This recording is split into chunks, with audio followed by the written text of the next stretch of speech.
Greetings, everyone. Pete Pardo here from Sea of Tranquility. Welcome to a special show all about my musical inspiration. So, musicians that have meant a lot in my life that have inspired me for lots of different reasons. So, you know, inspiration can mean a lot of different things to a lot of different people. So, it could inspire you, a musician can inspire you to maybe perhaps pick up an instrument or play stuff like they did. A musician can inspire you just based on their music alone, or the longevity factor, or their songwriting skills, or how they bred lots of young musicians in their bands to go on and do other things. Or maybe there was a certain time in your life where that their music really spoke to you and helped you through a tough time, right? Maybe got you through your teenage years, or during the COVID years, right? Certain musician or band or whatever that kind of really helped kind of keep you focused and whatnot. So there's lots of reasons why something or someone can be inspiring, right? So today I'm going to take a look at the 25 musicians that have maybe inspired me the most. There's plenty of others that I won't mention that also are inspiring, and musicians that I love. And these won't necessarily all be my favorite 25 musicians on the planet, but these are the ones that have kind of kindled something really special in me. So my first choice here, and again, these are not in any real order. My first choice here is Mr. Frank Zappa. And I think the music of Frank and Frank's kind of idea of how to conceptualize music has always been very inspiring. And I always have this thing for musicians who have bands, and they bring up lots of unknown musicians to go really shine and show their stuff within the confines of the band in hopes that they will then go out and do other things. So Frank, like maybe another couple of guys that I'm going to talk about today, were musicians like that. It's like, let's bring in these hungry young players. Let's teach them how to do this weird music that I do in hopes that they learn and go off and do great things. Frank always did that. Plus, great guitar player, great composer. I think as weird as his music has been, or had been, I should say, throughout his career, it's still inspiring that he would just say, screw commerciality, right? I just want to make music that means something to me. And that has always meant something to me, Pete Pardo, right? So Frank Zappa, for sure, is definitely one. Next up, I'm going to go with my good friend, Mike Portnoy. Again, I'm not a drummer. I don't play drums. I play a little bit of guitar, have been for a long, long time, but drums usually is something that I kind of like overlook. I have plenty of drummers that I like, but there's something not only about Mike's drumming. I think Mike is more on this list because I can appreciate, I'm inspired by his love for music and his passion for music. Not only in the band Dream Theater, he's now back after many years, right? But all these, he's the Transatlantic and Flying Colors and the Neil Morse Band, and all the other projects that he's been involved with. I think Winery Dogs. I think Mike's just passion for music in general, passion and love of classic albums, and his kind of like photogenic memory for data and stories and little tidbits about these records. That's inspiring to me because I'm very similar. So I think that Mike's just true passion for music. He's a great drummer too, right? But I think that is what is really inspiring for me, that you can be involved in so many different projects, so many different bands, yet still carry that love and passion for everything. That's why he's on this list. So he's my next pick. Let's go to Mr. Michael Schenker. Yeah, from a pure guitar inspiration standpoint, I mean, he's one of many guys that's helped inspire me over the years, especially when I was younger, to want to pick up a guitar, to want to own a Flying V guitar, right? Through his music with UFO and the Scorpions, and certainly the Michael Schenker group, just the music and the guitar skills, his soloing ability, just very inspiring to me. His melodic sense, right? One of the great lead guitar players of our time, just absolutely amazing. Next up, there's really one guy who really prompted me to want to play guitar, and that was Robin Trower. I was already growing up a young kid, Kiss fan, loved Kiss, loved Ace Frehley, but I wouldn't say that listening to Kiss made me really want to play guitar. But it was when I bought Robin's live album, is from the 70s, a classic live album. Once I bought that, and totally fell in love with his bluesy, psychedelic hard rock guitar style. that wanted me to go out and play guitar.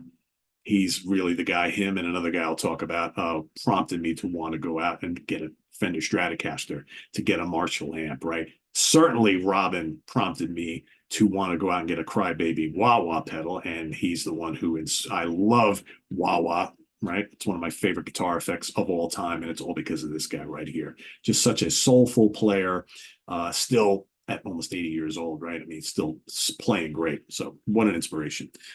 Next up, there's something to be said about being a hard worker and just immersing yourself in what you love and just keep on keeping it on no matter what gets thrown your way. Warren Haynes, right? Not only one of my favorite Les Paul players, and for anybody who knows, I love Gibson Les Paul guitars, right? I've got a couple of them, and just something about the way they feel, the way they sound. I've always thought Warren is one of the great Les Paul players out there. But again, I love the fact that Warren basically came from nothing and found himself, playing with Dickie Betts, playing with the Allman Brothers Band, forming Government Mule, right? Leaving and doing that thing for so many years, coming back to the Allmans and taking them out through the end, working with guys from the Grateful Dead and having his solo band and helping form festivals and just playing with everybody. And just always top-notch stuff. And like I said, one of the hardest workers in the business, and just such a soulful singer, a great guitar player, jack of all trades, great songwriter. That's inspiring to me, is to want to just immerse yourself in your work and in your craft and doing it so well for so long now. Now it's 30 plus years that we've had the pleasure of this man's music. And yeah, to me, that's inspiring. All right, another guy who really made me love guitar-oriented music is Gary Moore. I'll never forget the first time I heard I'm Always Gonna Love You on the radio from the Corridors of Power album, and then hearing End of the World and thinking, who the hell is this guy? I need more of this. And Gary, and even during his blues years, I mean, I love personally his 80s hard rock era is my favorite. I love the fusion stuff that he did in the 70s. And I like quite a bit of the blues stuff he did post the early 90s, right? And to me, just the guy had one of the sweetest tones ever, whether he was playing a Stratocaster or a Les Paul, could shred with the best of them. And just to me, one of the most ferocious players when he wanted to be, but also one of the tenderest players as well. And a pretty good singer too, to boot. I miss him so much. One of the saddest days of me losing a treasured rock star was the day that Gary Moore died. Such a talent, and he is still missed to this day. What an inspiration to me. Next up, guy that I just saw live recently, and man, he's just, and I've had the pleasure of having him here on the channel a couple times, Steve Morse, from, of course, the Dixie Dregs, Steve Morse Band, formerly just of Deep Purple. He played with for many, many years in Kansas. Just such a true gentleman. His music, when he's playing his own music, Steve Morse Band and the Dixie Dregs, all instrumental, and just, it speaks to me. And he incorporates so many different styles. He wound up in one of my favorite bands of all time, Deep Purple, and it's not hard to join a band like that had a legend playing guitar for them. And he just stepped into that role, and for so many years just handled it with grace and passion and class. And that is inspiring when someone can do that, despite the, however things that people say and whatever. Steve was always like, I'm just going to do the best that I can. I'm just going to be Steve Morse in this band. And hopefully that will help this bunch of guys in this band continue on for years to come. And yeah, and it's such a great, great player, right? I think I've also, even though I could never play like Steve Morse, but it's like there are little things that he does. His alternate picking technique, I owe a lot to. Yeah, just a fabulous musician. And had to be on this list. Paul McCartney.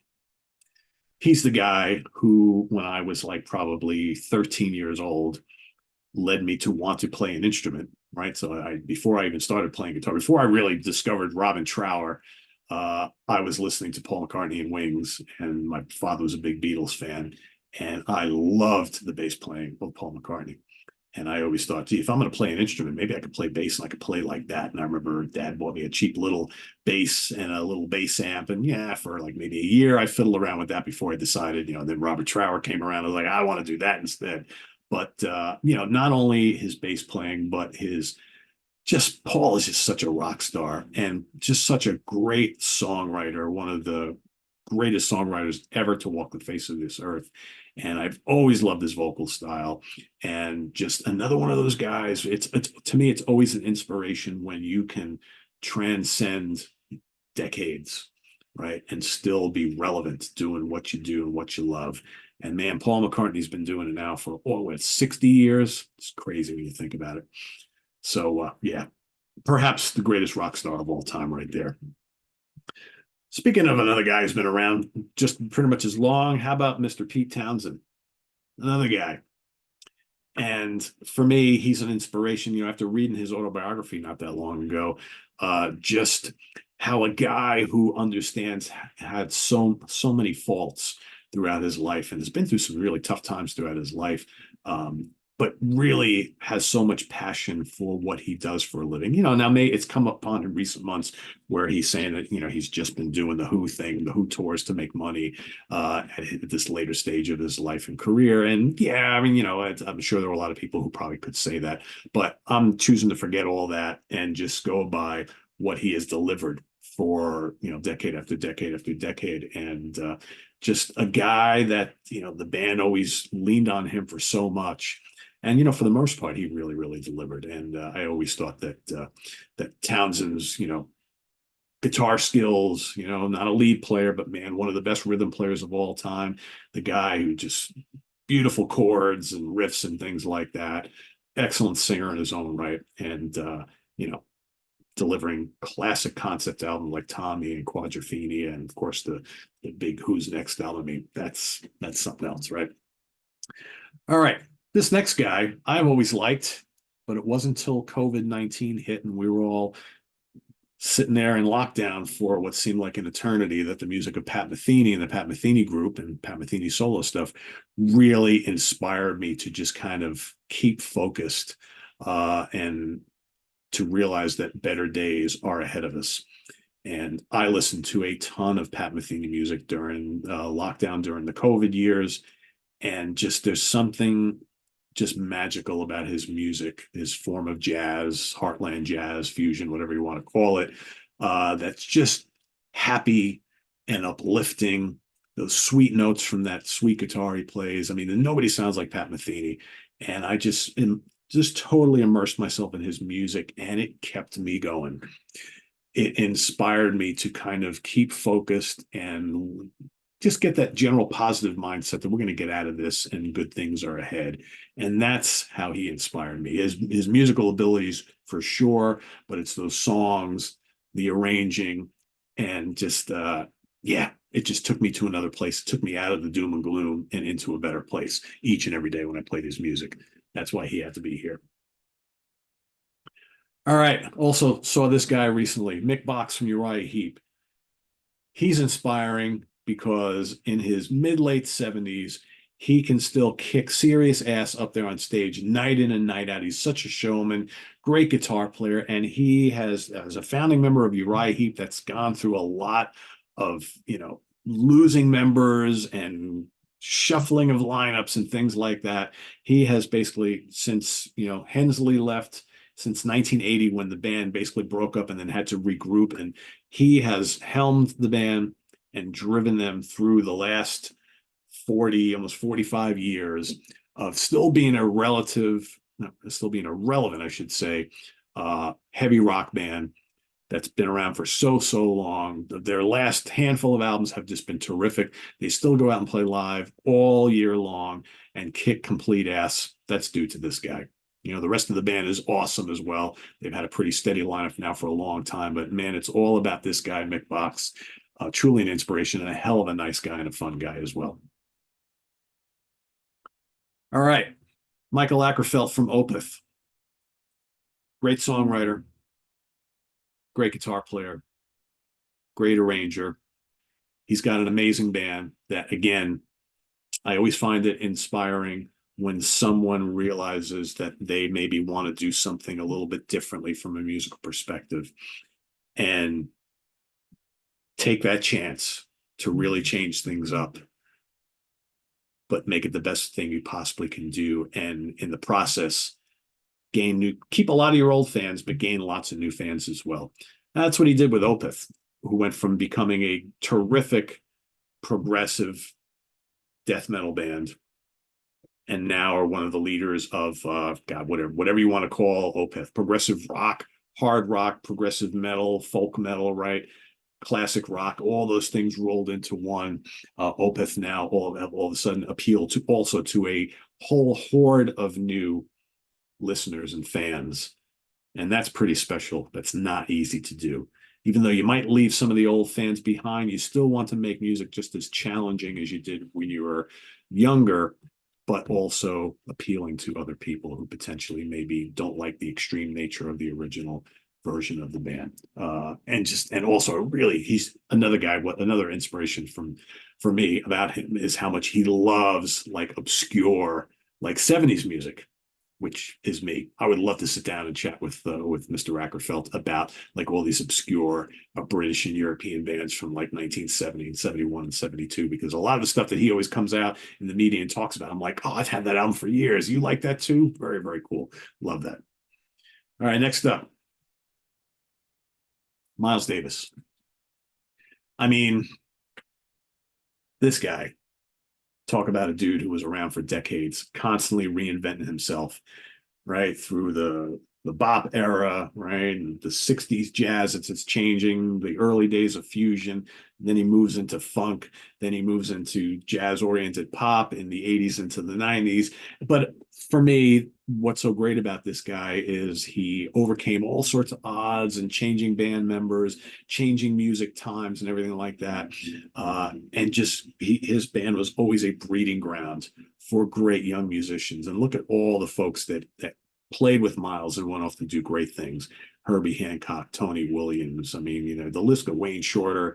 The list goes on and on. Billy Cobham, John McLaughlin. We could sit here and talk about him forever. Chick Corea. I mean, so many guys that played with Miles and then learned what they want and needed to learn, and then went off and did other things.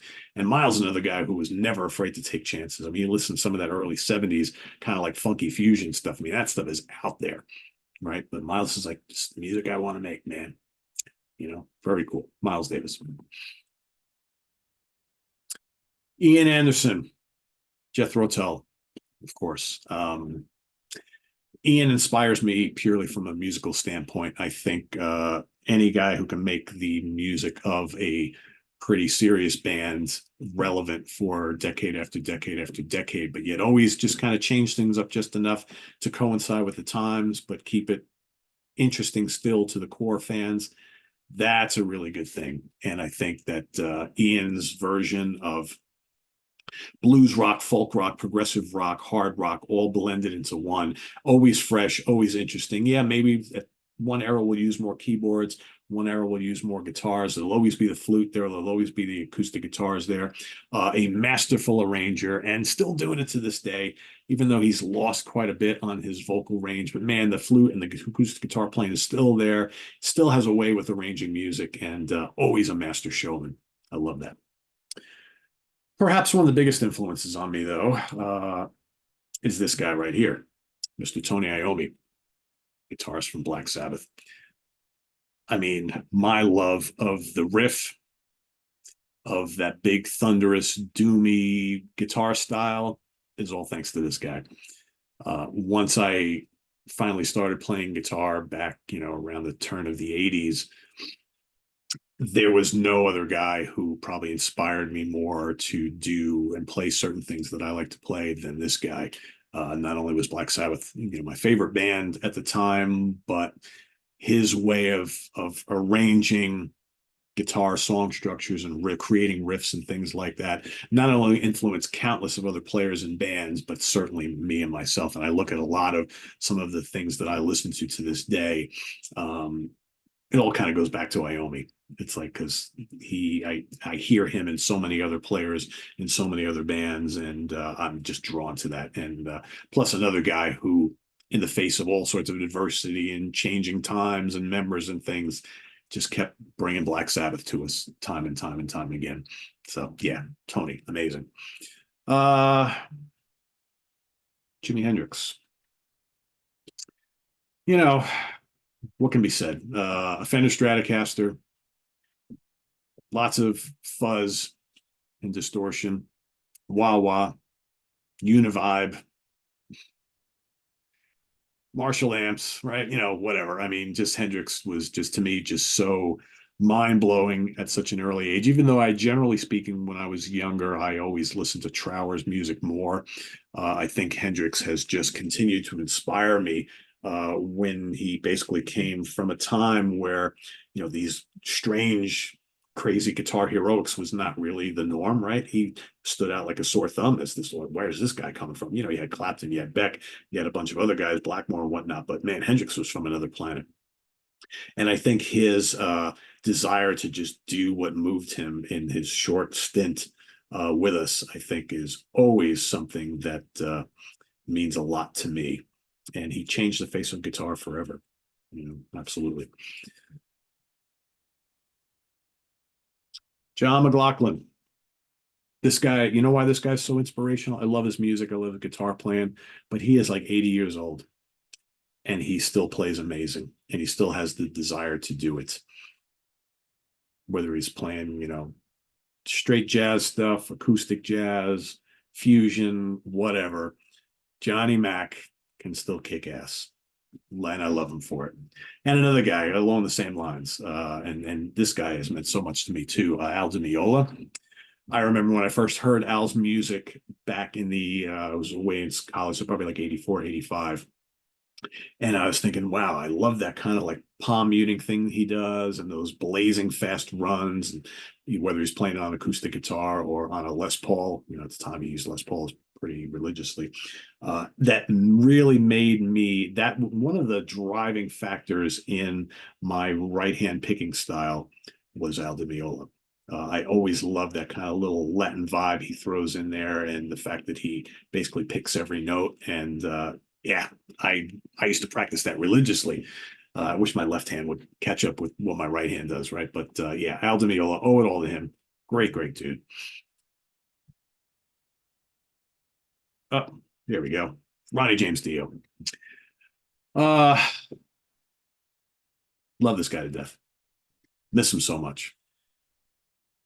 Inspiring for his vocal prowess, inspiring for his dedication to the fans, inspiring for the great albums he has appeared on: Rainbow Rising, Long Live Rock and Roll, Heaven and Hell, Mob Rules, Holy Diver, Last in Line. I mean, the list goes on and on and on. And I think just a guy who represented all that us hard rock and heavy metal fans were all about. He was one of us always. And when we lost him, we all lost a little piece of us, I think. And I can still listen to Ronnie's music today, and it's bittersweet, but it fills me with such pride that I am a hard rock and metal fan and that he was our champion for so many years. Never forget him for that. All right. Mr. Geddy Lee. Why is he inspiring? Man, I got done reading his autobiography recently, and what his family went through, what he went through as a young child, the stops and starts with Rush early on, a lot of things that went on with Rush over the years that we never really knew about. But more importantly to me, just the driving force behind that band. And now that we know a little bit more about him based on the autobiography, it's like, how he was able to kind of hold that band together and guide them through all the changes in music over the years, right? Especially through the 80s and the 90s. His spectacular bass playing, his you know understanding and acceptance that he had to bring new technologies into the band and learning all these new keyboards and synthesizers and things like that. And yeah, just it seems like such a fun guy, right? Got to have him on here. Mr. Glenn Hughes, you know why he's inspiring? Another guy. Sometimes, when you read their autobiographies, it gives you obviously a lot more information about them, and it maybe makes you think a little bit differently about their lives, right? I mean, this guy went through hell and back for 20 years of addiction, spiraling out of control, starting from like the mid 70s while he was in Deep Purple, all throughout the 80s. And it wasn't until the early 90s that he got his life back together. And the fact that after all he put himself and his body through, all those years, that he now can go out there and write, play, and perform as if he was like 25 years old. His voice has held up so well. And like I said, he's gotten his life together. He's found this spirituality, and he's got a happy family life back home, big supporter and lover of animals and all that sort of thing, and still making great music, singing like absolutely amazing. At his age, in his early mid 70s, that's inspiring, that you can kind of go through such hardships for so many years, and the fact, and just understand and realize that I'm lucky to be alive. I'm gonna kind of give the best that I can and be the best musician and person that I possibly can from here on in. That's what he's done. Love that. All right, number 22 is Ann Wilson from Heart. She was great back then. She's great now, right? I think what's so inspiring about her is that you go back and you listen to the music of Heart back in the 70s and the 80s. You go back and you watch live clips from those days, or maybe you had a chance to see them back in the day, and you think, wow, that was so amazing then. And then you go see Heart today, and she still sings like that at 70 something years old, and just belts it out like there's no tomorrow. And I love that. I love when you have these, rock stars that realize that they're older, but they realize how important it is to kind of keep the body and the voice or whatever and the skills in shape and still be able to deliver. And that is a great thing. Next up, well, another of the guys that really inspired me to play guitar was Mr. Ritchie Blackmore. Now, I don't know Ritchie personally. I've heard from enough people and read enough things to know that maybe as a person, he's not, someone you want to buddy up with. But from a purely playing perspective, those old classic Deep Purple albums and the Rainbow albums,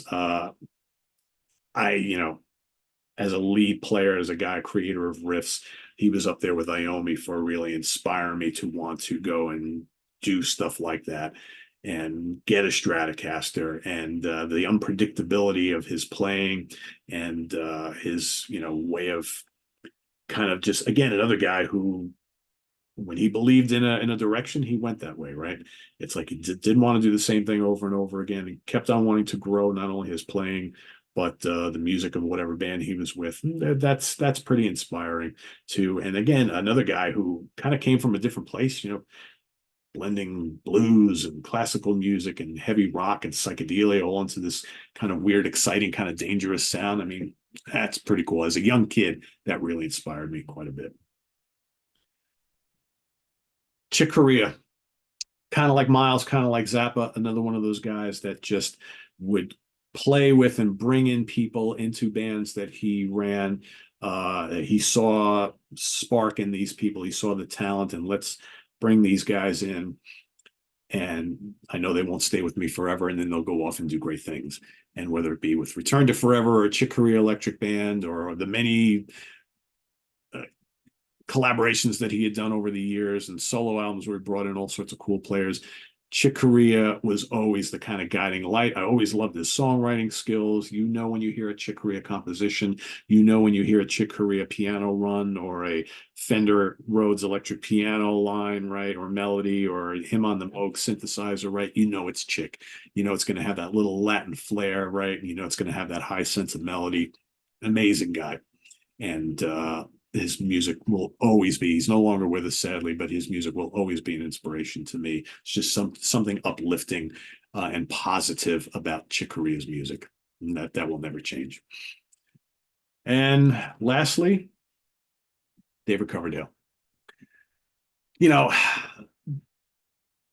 Coverdale came from nothing, was thrust into the lead singer role in Deep Purple, made a name for himself. What always struck me about David Coverdale is that he was always able to manage his other band, right?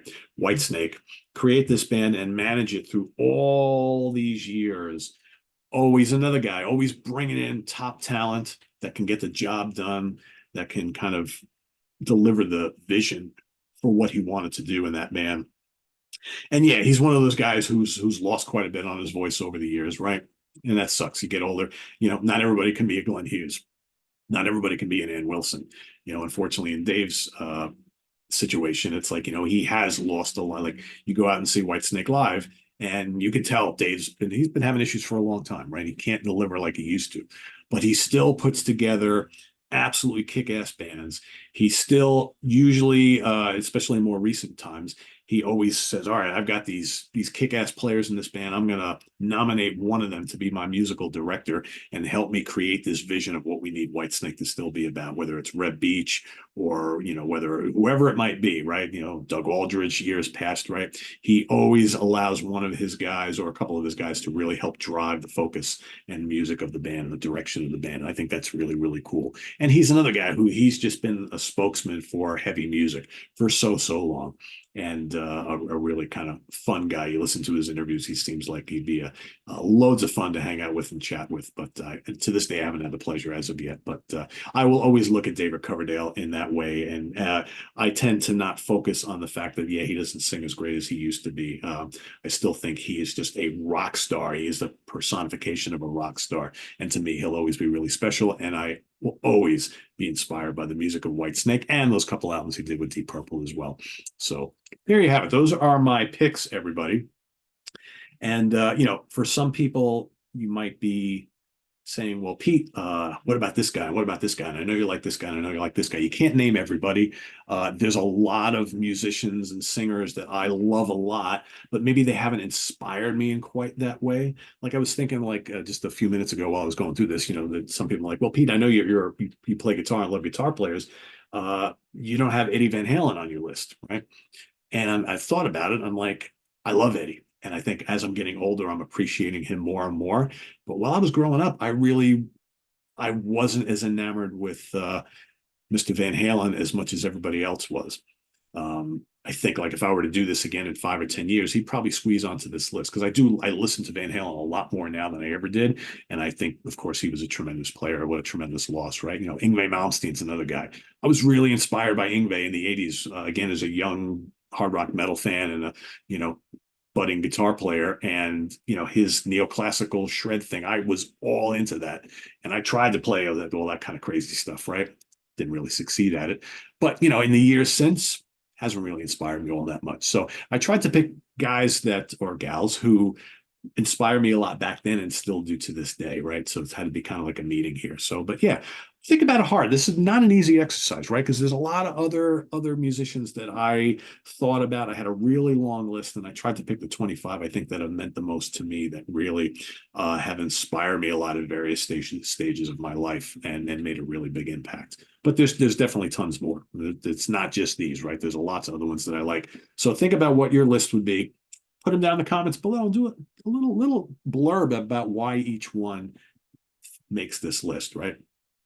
And thanks for watching. Visit us on the web at www.seatranquility.org. We're on Facebook. We're on YouTube all together all the damn time. If you're here, you're watching this, and you haven't subscribed, please do. We'd love you to come back again and watch more stuff here on the channel.